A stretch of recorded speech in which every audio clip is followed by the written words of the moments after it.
सुनेत्रा पवार आज मंत्रालयामध्ये पदभार स्वीकारणार। मंत्रिमंडळ बैठकीसह प्रशासकीय कामकाजातही सहभागी होणार। 12 किंवा 13 तारखेला सुनेत्रा पवार पंतप्रधान मोदी आणि केंद्रीय गृहमंत्री शहांची भेट घेणार। तर याच आठवड्यात राष्ट्रीय अध्यक्ष नेमणुकीच्या प्रक्रियेला सुरुवात होण्याची शक्यता। मुख्यमंत्री फडणवीस दिल्ली दौऱ्यावर। मुख्यमंत्र्यांच्या दिल्ली दौऱ्याचं कारण गुलदस्त्यात। फडणवीस भाजपच्या वरिष्ठ नेत्यांना भेटण्याची शक्यता। उपमुख्यमंत्री अजित पवार यांच्या निधनानंतर फडणवीस यांच्या दिल्ली दौऱ्याला महत्त्व। शरद पवारांना पुण्यामधल्या रुबी हॉल रुग्णालयामध्ये उपचार। छातीमध्ये कफ झाल्यानं 5 दिवस अँटीबायोटिक्स दिले जाणार। सिटी स्कॅनसह इतर तपासण्याही केल्याची माहिती। सध्या पवारांची प्रकृती स्थिर असल्याची सुप्रिया सुळे यांची ट्विट करत माहिती। सुनेत्रा पवारांनी रुबी रुग्णालयामध्ये शरद पवारांची भेट घेतली। सुनेत्रा पवार आणि पार्थ पवारांनी शरद पवारांच्या तब्येतीची विचारपूस केली। छातीमध्ये कफ झाल्यानं शरद पवारांना रुबी रुग्णालयामध्ये उपचार सुरू। राष्ट्रवादी शरद पवार पक्षाचे आमदार रोहित पवार यांची आज महत्त्वाची पत्रकार परिषद। अजित पवार यांच्या विमान अपघाताबाबत काही मुद्दे उपस्थित करण्याची शक्यता। संध्याकाळी 4:30 वाजता यशवंतराव चव्हाण प्रतिष्ठान इथे होणार पत्रकार परिषद। जिल्हा परिषदेवर भाजपचा डंका। 12 पैकी 7 झेडपीमध्ये भाजपचं वर्चस्व। शिंदेची शिवसेना 2, राष्ट्रवादी 2। पवारांच्या राष्ट्रवादीच्या पारड्यामध्ये 1 जागा, तर काँग्रेस आणि ठाकरेंच्या शिवसेनेला खातंही उघडता आलं नाही। पंचायत समितीवर ही भाजपचा झेंडा। 125 पैकी 52 पंचायत समितीवर भाजपची एक हाती सत्ता, तर शिंदेची शिवसेना 26, राष्ट्रवादी 25, पवारांची राष्ट्रवादी 8, काँग्रेस 8, तर ठाकरेंच्या शिवसेनेला सर्वात कमी 5 जागा। जिल्हा परिषद आणि पंचायत समितीमधील विजयानंतर पंतप्रधान मोदींनी महायुतीच्या नेत्यांचं अभिनंदन केलं। पुन्हा एकदा महाराष्ट्रानं भाजप आणि महायुतीला पाठिंबा दिला। स्थानिक स्तरावर अथक परिश्रम करणाऱ्या महायुतीच्या प्रत्येक कार्यकर्त्याचं अभिनंदन। पंतप्रधान मोदींचं ट्विट। जिल्हा परिषद निवडणुकीमध्ये भाजपचा नंबर 1चा पक्ष। भाजपनं जिल्हा परिषद आणि पंचायत समिती निवडणुकीमध्ये 2017चा रेकॉर्ड मोडला। जनतेनं पुन्हा एकदा महायुतीवर विश्वास दाखवला। मुख्यमंत्री फडणवीसांची प्रतिक्रिया। दादांच्या एनसीपीच्या विजयी उमेदवारांनी सुनेत्रा पवारांची घेतली भेट। विजयी उमेदवारांनी सहयोग निवासस्थानी जाऊन घेतली भेट। भेटीवेळी पार्थ पवारही होते उपस्थित। मवियाला जनतेने नाकारलंय। महाराष्ट्रामध्ये महायुतीच दिसेल। मवियाचा पराभव झालाय। राज्यामध्ये महायुतीच दिसेल। जिल्हा परिषदेच्या विजयावरून चंद्रशेखर बावनकुळेंची टीका। 12 जिल्हा परिषदांमध्ये महायुतीचे 80% जास्त लोक निवडून आले। भाजप प्रदेशाध्यक्ष रवींद्र चव्हाण यांची प्रतिक्रिया। कोकण हे महायुतीचं आहे, हे पुन्हा सिद्ध झालं, अशी प्रतिक्रिया। रायगडमधील विजय अजितदादांना समर्पित। खासदार आणि राष्ट्रवादीचे प्रदेशाध्यक्ष सुनील तटकरे यांची रायगड जिल्हा परिषदेच्या निकालावर प्रतिक्रिया। मित्रपक्ष आणि सहकाऱ्यांशी चर्चा करून पुढील निर्णय घेतला जाईल, असंही केलं स्पष्ट। रायगड जिल्हा परिषदेच्या निकालानंतर अदिती तटकरे आणि अनिकेत तटकरेंना अश्रू अनावर। अजितदादा पवार आपल्यामध्ये नाहीत या उणीवेनं दोघेही गळ्यामध्ये गळे घालून रडले। निवडणुकीच्या निकालानंतर राष्ट्रवादी पक्षामध्ये भावनिक वातावरण। सोलापूर जिल्हा परिषदेच्या दहिगाव गटामध्ये राम सातपुतेंच्या पत्नी संस्कृती सातपुते विजयी। पवारांच्या राष्ट्रवादीचे आमदार उत्तम जानकरांचे पुत्र जीवन जानकर पराभूत। टोकाची वल्गना करणाऱ्यांना जनतेनं जागा दाखवली। संस्कृती सातपुतेंची प्रतिक्रिया। रायगडच्या माळमधून भरत गोगावले यांचा मुलगा विकास गोगावले विजयी। तर हा जनतेचा विजय। हवेत चालणाऱ्या लोकांना परत एकदा घरी बसवलं। जनतेनं सर्व डाव ओळखून योग्य निर्णय घेतला। भरत गोगावलेंचा निशाणा।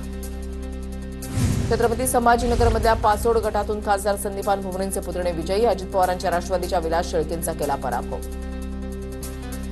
इंदापूर तालुक्यामधल्या बावडा जिल्हा परिषद गटातून राष्ट्रवादी काँग्रेसकडून अंकिता पाटील विजयी। अंकिता पाटील हर्षवर्धन पाटील यांच्या कन्या। इंदापूर बोरी गणातील राष्ट्रवादी उमेदवार श्रीराज भरणे विजयी। जिल्हा परिषद निवडणुकीमध्ये माजी मंत्री तानाजी सावंतांचे दोन्ही पुतणे विजयी। सोलापूरच्या माने गावातून पृथ्वीराज सावंत विजयी, तर धाराशिवच्या जवळा गटातून निरंजन सावंत विजयी। छत्रपती संभाजीनगरच्या हातनूर जिल्हा परिषद गटातून माजी मंत्री बबनराव लोणीकरांच्या कन्या विजयी। भाजपच्या तिकिटावर मीनाक्षी पवार यांनी हातनूर जिल्हा परिषद गटातून विजय मिळवला। मावळमध्ये राष्ट्रवादीचा झेंडा। जिल्हा परिषदेच्या 5 आणि पंचायत समितीच्या 10 जागांवर राष्ट्रवादीचं वर्चस्व। कार्यकर्त्यांच्या जल्लोषात दिवंगत उपमुख्यमंत्री अजित पवारांचे फोटो झळकले। कार्यकर्त्यांना नेत्याची शाबासकीची थाप लागतेच। दादा नसले तरी त्यांचे आशीर्वाद आहेच। दादांची उणीव कधीच भरून निघणार नाही। मावळमधल्या विजयानंतर सुनील शेळके भाऊक, तर हा विजय दादांना समर्पित। शेळकेंची प्रतिक्रिया। सोलापूरच्या मोहोळ तालुक्यामध्ये राष्ट्रवादीचे जिल्हाध्यक्ष उमेश पाटील यांचा पराभव। अनगरमध्ये भाजपकडून जल्लोष। भाजपचे माजी आमदार राजन पाटलांनी थोपटले दंड। मोहोळ तालुक्यामध्ये भाजपला मोठं यश। रत्नागिरी जिल्हा परिषदेमध्ये शिंदेची शिवसेना आणि भाजप महायुतीचं वर्चस्व, तर पंचायत समितीच्या गोपळगडातून मंत्री उदय सामंतांचे स्वीय सहाय्यक नेताजी पाटील विजयी। करमाळ्यामध्ये भाजपच्या रश्मी बागल विजयी। भाजप कार्यकर्त्यांकडून जल्लोष। करमाळ्यामध्ये पंचायत समितीतही भाजपचा दबदबा। पनवेलमध्ये महायुतीचा दणदणीत विजय. जिल्हा परिषदेच्या 8 पैकी 8ही जागांवर महायुतीचं वर्चस्व. पंचायत समिती निवडणुकीमध्ये 16 पैकी 15 जागांवर महायुतीचा विजय. रायगड जिल्हा परिषदेमध्ये 52 गटामध्ये भाजपच्या उमेदवार कमला देशेकर विजयी. कार्यकर्त्यांचा मोठा जल्लोष. 52 पंचायत समितीतही भाजप उमेदवारांचा पॅनल विजयी. रायगडच्या बोरघर हवेली पंचायत समिती गणातून दादांच्या राष्ट्रवादीचे रवींद्र मांडवकर विजयी. रायगडच्या सरई खुर्द गटातून अक्षरा सचिन कदम विजयी. अक्षरा कदम यांना सरई खुर्द गटातून 1553 मतांची आघाडी. रायगड जिल्हा हा शेतकरी कामगार पक्षाचा बालेकिल्ला कोसळला. जिल्हा परिषदेवर शिवसेनेची सत्ता तर पनवेल पंचायत समितीवर पहिल्यांदाच भाजपचा झेंडा. जिल्हा परिषदेमध्ये शेकापचं खातंही उघडलं नाही. पुढच्या वेळेला कासेगावचं पार्सल कासेगावला पाठवणार. सदाभाऊ खोत यांच्या मुलाचं जयंत पाटलांना शड्डू ठोकून आव्हान. सदाभाऊ खोत यांच्या सुनेच्या विजयानंतर मुलगा सागर खोत यांचं आव्हान. शिंदेच्या शिवसेनेचे खासदार संदीपान भुमरेंच्या तोंडी अजूनही उद्धव ठाकरेंचं नाव. विजयाचं श्रेय देताना संदीपान भुमरेंनी एकनाथ शिंदेंचं नाव घेण्याच्या ऐवजी उद्धव ठाकरेंचं नाव घेतलं. लक्षात आल्यानंतर भुमरेंनी चूक लगेच दुरुस्त केली. जिल्हा परिषद निवडणुकीमध्ये अंबाई गटातून शिवसेनेचे उमेदवार अब्दुल आमेर यांचा विजय. विजयानंतर डीजे ढोल ताशे वाजवत जल्लोष. अब्दुल आमेर हे अब्दुल सत्तार यांचे चिरंजीव. अब्दुल सत्तारांना सामाजिक समीकरणाचा फायदा. बोगस मतदान पैशांचा वापर. अरिरावीमुळे सत्तार निवडून येतात. सिल्लोडमधल्या जिल्हा परिषदेच्या निकालावरून रावसाहेब दानवेंचा सत्तारांवर निशाणा. झडपी पंचायत समिती निवडणुकीमध्ये भाजप नंबर 1 ठरली आहे. लोकांनी विकासाला साथ दिली. फक्त भाषणानं विकास करता येत नाही. चित्रा वाघ यांचा विरोधकांवर निशाणा. आटपाडीमध्ये 3 जागांवर भाजपचा पराभव. आटपाडीमधील पराभवाची जबाबदारी स्वीकारतो. आम्ही झालेल्या चुका दुरुस्त करू. निवडणुकीमधल्या पराभवानंतर गोपीचंद पडळकर यांची प्रतिक्रिया. सांगलीच्या दिघंची जिल्हा परिषद गटामधून 22 वर्षीय पृथ्वीराज पाटील विजयी. एकनाथ शिंदेच्या शिवसेनेकडून पृथ्वीराजला उमेदवारी मिळाली होती. वडील तानाजी पाटलांच्या कामाच्या जोरावर पृथ्वीराज पाटील यांनी निवडणूक जिंकली. चित्तूर वारुण जिल्हा परिषद मतदारसंघातून जनस्वराज्य पक्षाचे सर्जेराव पाटील विजयी. कार्यकर्त्यांकडून गुलाल उधळून जल्लोष साजरा. स्थानिक राजकारणामध्ये सर्जेराव पाटलांचं वर्चस्व पुन्हा एकदा सिद्ध. कराड तालुक्यामध्ये तांबे पंचायत समिती गणासाठी फेरमतमोजणी. फेरमतमोजणीमध्ये शिवसेनेचे दिनेश कुंभार एका मतानं विजयी. भाजपचे तानाजी देवकरांचा केवळ एका मतानं पराभव. पुण्यातील कारेगाव पंचायत समिती गणातील राष्ट्रवादीच्या इन्स्टा स्टार निर्मला नवलेंचा पराभव. भाजपच्या मनीषा पासंगे यांच्याकडून 393 मतांनी पराभव. सोलापूरच्या माढातील कोरडूमध्ये माजी आमदार संजय शिंदेंचा खासदार धैर्यशील मोहिते पाटलांना मोठा धक्का. जिल्हा परिषद गटामधील 3 जागेवर अजित पवारांच्या राष्ट्रवादीचे उमेदवार विजयी. मोहिते पाटलांच्या पॅनलमधील 3 उमेदवार पराभूत. जिल्हा परिषदेच्या निवडणुकीमध्ये अपक्ष उमेदवारांच्या विजयामध्ये अदृश्य शक्तीचा हात. निवडणुकीमध्ये विकृतीनं थैमान घातलाय. विनायक राऊतांची टीका. काँग्रेस पुढील सर्व निवडणुका स्वबळावर लढवण्याची तयारी. 17 तारखेला प्रदेशाध्यक्षांच्या उपस्थितीमध्ये राज्यामधील सर्व जिल्हाध्यक्षांची आणि महत्त्वाच्या नेत्यांची बैठक. 16 संदर्भात चाचपणी काँग्रेसकडून केली जाणार. मुंबई महापालिकेमध्ये तब्बल 44 वर्षांनंतर भाजपचा महापौर विराजमान होणार. मुख्यमंत्री देवेंद्र फडणवीस आणि एकनाथ शिंदे उपस्थित राहणार. बुधवारी जोरदार शक्ती प्रदर्शन करत महायुती जल्लोष करणार. ऋतू तावडे यांच्या महापौर पदाच्या खुर्चीवर बहुमताचा विक्रमी आकडा दाखवत पदग्रहण होणार. मुंबई महापालिकेची पहिली सभा 16 फेब्रुवारीला. पहिल्या सभेमध्ये विरोधी पक्षनेत्या सभागृह निवडीकडे लक्ष तर सुधार बेस्ट समिती अध्यक्षांची 23 तारखेला निवड. यासह 24 फेब्रुवारीला विशेष सभा बोलावून अजित पवार यांना श्रद्धांजली वाहिली जाणार. मुंबईमध्ये सेंट्रल बिझनेस डिस्ट्रिक्ट्समध्ये वाहतूक कोंडी कमी करण्यासाठी कर लागू करा. नगरसेवक मकरंद नार्वेकरांची पालिका आयुक्तांना पत्र लिहित मागणी. मुंबईकरांना फक्त लुटायचं हीच भाजपची वृत्ती. वाहनांवर कन्सेशन टॅक्स लावण्याच्या मकरंद नार्वेकरांच्या मागणीवर आदित्य ठाकरेंची टीका. मकरंद नार्वेकर विधानसभेचे अध्यक्ष राहुल नार्वेकरांचे बंधू. चंद्रपूरमधील आज होणाऱ्या महापौर उपमहापौर निवडणुकीमध्ये जनविकास सेनेचे अध्यक्ष आणि नगरसेवक पप्पू देशमुख यांची उमेदवारी कायम. काँग्रेसचे महापौर पदाचे उमेदवार कोण राहणार यावर वेळेवर ठरणार भूमिका. जनविकास सेनेचे आहेत 3 नगरसेवक. चंद्रपूरमध्ये मनपा सत्ता स्थापनेचा संघर्ष सुरू असतानाच मुनगंटीवार आणि धानोरकर एकत्र. संताजी वसतिगृह वधूवर परिचय मेळाव्यामध्ये दोघे एकत्र. राजकारणामध्ये तर्कवितर्क. नाशिकमध्ये उपमहापौर निवडीनंतर शिवसैनिकांमध्ये मोठी नाराजी. विलास शिंदेच्या निवडीनंतर महानगर प्रमुख प्रवीण तिदमेंसह कार्यकर्ते नाराज असल्याची चर्चा. एकनाथ शिंदेंसोबतच्या बैठकीनंतर प्रवीण तिदमेंची नाराजी दूर. राज्याचे उपमुख्यमंत्री एकनाथ शिंदे यांच्या वाढदिवसाच्या निमित्तानं मातोश्री बाहेर बॅनरबाजी. अनाथांचा नाथ, गरिबांचा साथ, मदतीचा हात एकनाथ असा बॅनरवर उल्लेख. अजित पवार यांच्या अपघाती निधनानंतर यावर्षी वाढदिवस साजरा न करण्याचा निर्णय. अजितदादा पवार यांना सर्व पक्षांकडून अमरावतीमध्ये श्रद्धांजली. अजितदादांच्या आठवणीनं चंद्रशेखर बावनकुळे भाऊक. अजितदादांनी आपल्यासाठी आयुष्य दिलंय, अमरावतीमध्ये एकत्र काम करायचं असं दादांनी सांगितलं होतं. दादा गेल्यापासून माझी मंत्रालयामध्ये जाण्याची इच्छा होत नाही, बावनकुळेंचं वक्तव्य.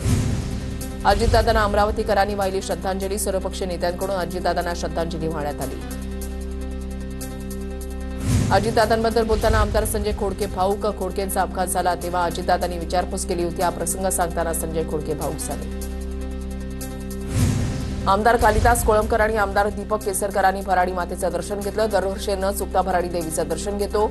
आमदार कालिदास कोळंबकर यांची प्रतिक्रिया. माजी खासदार विनायक राऊत आणि आमदार परदेसांनी घेतलं भराडी मातेचं दर्शन. संपूर्ण ठाकरे कुटुंबावर आणि ठाकरे पक्षाच्या परिवारावर मातेची कृपादृष्टी राहावी अशी प्रार्थना केली. विनायक राऊतांची प्रतिक्रिया. राज्यात लवकरच 70,000 पदांची नोकर भरती होणार. महाराष्ट्र लोकसेवा आयोगाकडून सुमारे 50,000 पदांची भरती प्रक्रिया राबवली जाणार. तर या नोकर भरतीमध्ये एमपीएससी बाहेरील 20,000 पदांचा समावेश. नरेंद्र जाधव समिती अहवाल मुख्यमंत्री देवेंद्र फडणवीसांसमोर सादर. यानंतर मंत्रिमंडळाच्या पुढे अहवाल सादर केला जाणार. त्रिभाषा समितीनं अहवाल आपला रिपोर्ट दिलेला आहे. कॅबिनेट निर्णय करेल. देवेंद्र फडणवीसांची माहिती. आजपासून 12वीची परीक्षा सुरू होणार. 18 मार्चपर्यंत परीक्षा चालणार. परीक्षेदरम्यान कुठलाही अनुचित प्रकार घडू नये यासाठी प्रशासन सज्ज. T20 वर्ल्ड कपमध्ये भारत पाकिस्तान सामना होणार. 15 फेब्रुवारीला भारत पाकिस्तानचा श्रीलंकेमध्ये सामना रंगणार. सुरुवातीला बांगलादेशला पाठिंबा देत पाकिस्ताननं भारतासोबत सामना खेळणार नसल्याची घोषणा केली होती. थकबाकीचा हप्ता देण्याबाबत सकारात्मक निर्णय होत नसल्यानं निर्णय. एसटी कर्मचारी आंदोलनाच्या तयारीत. वाढीव वेतनाचा हप्ता 11 फेब्रुवारी रोजीपर्यंत देण्यात यावा, अन्यथा 12 फेब्रुवारीपासून आंदोलनाचा इशारा. वडिलांच्या बाजूचे कागदपत्र सादर केली नाही, फक्त आईकडील कागदपत्र सादर केली म्हणून जात वैधता प्रमाणपत्र नाकारता येणार नाही. जात पडताळणी समितीला पुनरावलोकन किंवा सुमोटो कारवाईचे अधिकार नाहीत. मुंबई उच्च न्यायालयाच्या नागपूर खंडपीठाचा महत्त्वाचा निर्णय. हापूस आंबा 6,000 रुपये डझन. सध्या बाजारामध्ये तुरळक आवक. पोषक वातावरणामुळे हापूस आंब्याचं उत्पादन चांगलं होण्याची शक्यता. महिनाभरापासून बाजारामध्ये तुरळक प्रमाणामध्ये हापूस आंब्याची आवक सुरू. अहिल्यानगर जिल्हा न्यायालयाकडून मनोज जरांगे यांना नोटीस. अजय महाराज पारसकर यांच्यावर केलेल्या आरोपांबाबत म्हणणं मांडण्यासाठी नोटीस. मनोज जरांगेंनी माध्यमांशी बोलताना बदनामीकारक टीका केल्याचा अजय पारसकरांचा आरोप. राजधानी दिल्लीमधील 9 शाळांसह संसद भवनाला बॉम्ब न उडून देण्याच्या धमकीचा मेल. 13 फेब्रुवारीला दुपारी 1:11 संसदेमध्ये स्फोट होणार असल्याचा उल्लेख. धमकीनंतर परिसरातील सुरक्षेमध्ये वाढ. वाढवण पोर्ट प्रोजेक्ट लिमिटेड आणि महाराष्ट्र शासनाच्या व्यावसायिक शिक्षण आणि प्रशिक्षण संचालनालय यांच्यामध्ये सामंजस्य करार. पालघरमधील वाढवण बंदरासाठी आवश्यक कुशल मनुष्यबळ स्थानिक पातळीवरच उपलब्ध होणार. मुंबई गोवा स्पाइस जेटच्या विमानामध्ये प्रवाशांचे हाल. एसी बंद असल्यानं प्रवाशांना त्रास. 90 मिनिटांहून अधिक वेळ विमान रखडलं. अंबादास चांदनी व्हिडिओ ट्विट केला. मीरा रोड रेल्वे स्थानक परिसरामधील अनधिकृत बांधकामांवर पालिकेचा हातोडा. अतिक्रमण हटवल्यानं प्रवाशांचा रस्ता मोकळा. मीरा भाईंदर महापालिकेची धडक कारवाई. धुळे शहराजवळील अवधान एमआयडीसी अतिक्रमणांवर तोडक कारवाई. अतिक्रमण विरोधी पथकाच्या कारवाईमध्ये 50 अतिक्रमण जमीनदोस्त. व्यापाऱ्यांच्या तक्रारीनंतर कारवाई. धुळ्यामध्ये पीडब्ल्यूडीच्या उपअभियंत्याला 8 लाखांची लाच घेताना एसीबीकडून अटक. केलेल्या कामाची उर्वरित बिलं काढण्यासाठी घेतली होती लाच. नितीन इंगळे असं पीडब्ल्यूडीच्या उपअभियंत्याचं नाव. जळगावमधील धरणगावमध्ये राहणाऱ्या इराणी महिलेची मायदेशी रवानगी. आवश्यक कायदेशीर प्रक्रिया पूर्ण करून महिलेची रवानगी करण्यात आली. महिलेला आश्रय दिल्याप्रकरणी 3 आरोपी अटकेत. कर्तव्यावरून सुट्टीवर आलेल्या संतोष गर्जे या सीआरपीएफ जवानाचा अपघाती मृत्यू. बीडच्या सुरळीमध्ये शासकीय इतमामात अंत्यसंस्कार. आष्टी ते सुरळी दरम्यान संतोष गर्जेंच्या दुचाकीचा अपघात. मध्ये 1112 बोगस जन्ममृत्यू दाखल्यांचा धक्कादायक खुलासा समोर. 53 बोगस दाखले सापडले. उर्वरित प्रमाणपत्र धारकांवरील कारवाईकडे लक्ष. वाळूच्या नवीन धोरणामुळे नंदुरबारमध्ये वाळू टंचाई निर्माण होत असून घरकुल बांधकामं ठप्प होत असल्याच्या मार्गावर. 0% रॉयल्टी बंद झाल्यानं वाळू वाहतूक अडचणी. उपमुख्यमंत्री शिंदेंच्या वाढदिवसाच्या निमित्तानं नंदुरबार शहरामधल्या 40,000 विद्यार्थ्यांना पावभाजीची पार्टी. भावी मतदारांपर्यंत पोहोचण्याचा शिंदेच्या शिवसेनेचा उपक्रम. राजधानी दिल्लीमधील 9 शाळांसह संसद भवनाला बॉम्ब न उडवण्याच्या धमकीचा मेल. 13 फेब्रुवारीला दुपारी 1:11 संसदेमध्ये स्फोट होणार असल्याचा उल्लेख. धमकीनंतर परिसरातील सुरक्षेमध्ये वाढ.